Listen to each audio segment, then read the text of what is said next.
एक बार गौतम बुद्ध के पास एक स्त्री आई और विलाप करने लगी कि सांप के काटने से उसके पुत्र की मृत्यु हो गई है। स्त्री अपने इकलौते पुत्र को जीवित कराने के लिए बार बार उनसे विनती कर रही थी।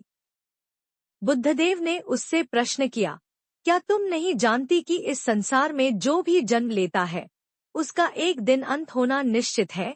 उस स्त्री ने कहा, हाँ, अच्छी तरह जानती हूँ, मगर आप पहुँचे हुए महात्मा हैं और आप में इतनी सामर्थ्य है कि आप मेरे पुत्र को जीवित कर सकते हैं, इसलिए मैं आपसे याचना कर रही हूँ। मेरा वह बेटा मेरी इकलौती संतान थी।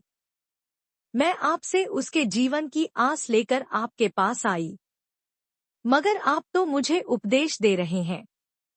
यदि आप उसे जीवित नहीं कर सकते तो कृपया साफ साफ बता दें। बुद्धदेव ने जान लिया कि पुत्रवियोग में शोकमग्न इस स्त्री को समझाना कठिन है।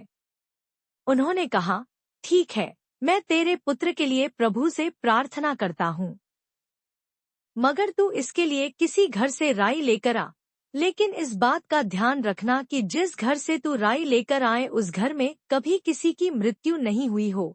स्त्री के मन में आशा का संचार हुआ। उसने सोचा कि राई तो आसानी से प्राप्त हो जाएगी, लेकिन वह जिस घर में जाती वहां यही जवाब मिलता कि उसके घर में किसी न किसी की मृत्यु अवश्य हुई है। वह बेचारी थक गई, लेकिन किसी भी घर